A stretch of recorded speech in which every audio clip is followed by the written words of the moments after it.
राम राम, आप देख रहे हैं हरियाणा डायरी। मैं हूं सौरभ जौहरी। हरियाणा अब सिर्फ उद्योगों का हब बनने की कोशिश नहीं कर रहा, बल्कि देश के औद्योगिक नक्शे पर अपनी नई पहचान गढ़ने की तैयारी में है। 60 परिवर्तनकारी पहलों वाली नई औद्योगिक नीति 2026 के जरिए सरकार ने एमएसएमई से लेकर एक्सपोर्ट, निवेश और रोजगार तक हर मोर्चे पर बड़े लक्ष्य तय किए हैं।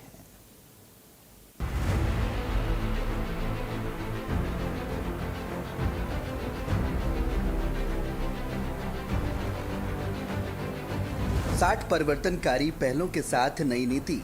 मुख्यमंत्री नैब सिंह सैनी ने कहा कि किसी भी राज्य की समृद्धि केवल सड़कों, इमारतों और कारखानों से नहीं, बल्कि लाखों उद्यमियों की सफलता से मापी जाती है।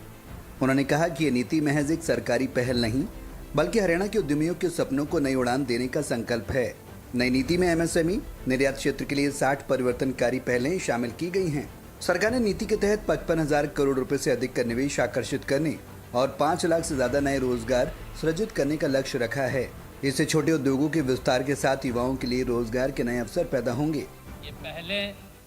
60 पहलें 60 वर्षों की उपलब्धियों को अगले 60 वर्षों की नई उड़ान देने का साथियों हमारा ये एक संकल्प है।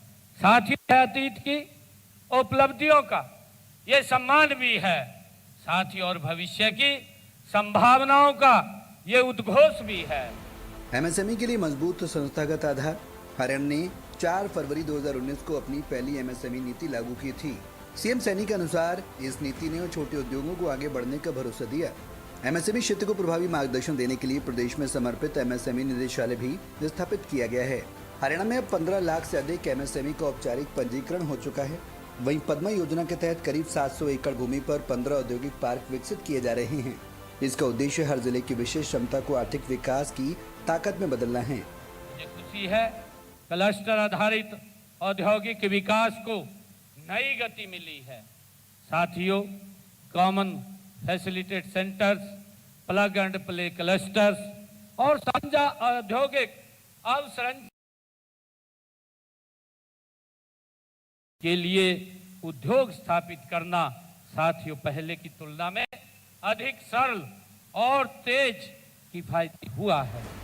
छोटे उद्यमियों को वित्तीय सहायता। औद्योगिक भूखंडों की ऊंची कीमतों को छोटे उद्यमियों के सामने बड़ी चुनौती बताते हुए मुख्यमंत्री ने कहा कि सरकार लैंड ऑन लीज नीति ला रही है, जिसे भविष्य में फ्री होल्ड में बदला जा सकेगा।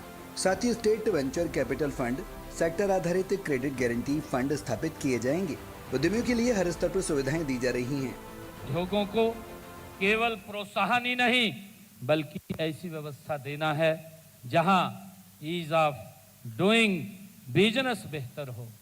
साथियों, जहां कास्ट ऑफ डूइंग बिजनेस कम हो, साथियों स्पीड ऑफ डूइंग बिजनेस तेज हो, और साथियों हर एमएसएमई को विश्व स्तरीय सुविधाएं मिले। निर्यात को मिलेगा बड़ा प्रोत्साहन। नई नीति में निर्यात क्षेत्र को विशेष प्राथमिकता दी गई है। एक्सपोर्ट फ्रेट सब्सिडी को 10 लाख से बढ़ाकर 30 लाख प्रति यूनिट प्रति वर्ष कर दिया गया है। पहली बार निर्यात करने वाले उद्योगों के लिए मुख्यमंत्री प्रथम निर्यातक प्रोत्साहन योजना शुरू की जाएगी। निर्यात से जुड़ी सेवाओं को एक ही स्थान पर उपलब्ध कराने के लिए हरियाणा निर्यात सेंटर स्थापित किया जाएगा।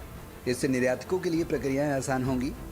मुख्यमंत्री सैनी ने नई नीति के 6 आधार स्तंभ के बारे में बताया। हरित उद्योग और निवेश पर जोर। नई नीति में ग्रीन इन्वेस्टमेंट फंड के जरिए पर्यावरण अनुकूल उद्योगों को बढ़ावा देने पर जोर है। ग्रामीण उत्पादकों, सूक्ष्म उद्यमों, कारीगरों और किसान आधारित मूल्य श्रृंखलाओं को भी नीति का लाभ पहुंचाने का लक्ष्य रखा गया है। वहीं 5 से 7 अप्रैल 2027 तक happening Haryana global investor summit 2027 आयोजित करने का निर्णय लिया गया है। मेक इन हरियाणा औद्योगिक नीति 2026 और 9 क्षेत्र विशिष्ट औद्योगिक नीतियों के साथ सरकार ने वर्ष 2030-31 तक 5 लाख करोड़ रुपए का नया निवेश आकर्षित करने का लक्ष्य रखा है। उद्योगों और उद्यमिता को नई रफ्तार देने के लिए नई औद्योगिक नीति 2026 एक बड़े बदलाव की शुरुआत है। 60 परिवर्तनकारी पहलों वाली इस नीति का लक्ष्य है एमएसएमई निर्यात और निवेश को बढ़ावा देना, 55,000 करोड़ रुपए से अधिक का निवेश आकर्षित करना और 5 लाख से ज्यादा नए रोजगार के अवसर पैदा करना। राज्य में 15 लाख से अधिक एमएसएमई का औपचारिक पंजीकरण हो चुका है। अब land on lease, venture capital और सेक्टर आधारित क्रेडिट गारंटी फंड जैसी पहलों से छोटे उद्यमियों को वित्तीय सहारा देने की तैयारी है। कुल मिलाकर मुख्यमंत्री नैब सिंह सैनी के नेतृत्व में हरियाणा सरकार एमएसएमई, निर्यात, निवेश और रोजगार को एक साथ गति देने की दिशा में आगे बढ़ रही है। नई नीति छोटे उद्यमियों को वित्तीय सहारा, निर्यातकों को प्रोत्साहन और निवेशकों को बेहतर अवसर देकर हरियाणा को देश के प्रमुख औद्योगिक और निर्यात केंद्रों में और मजबूत करने की कोशिश है।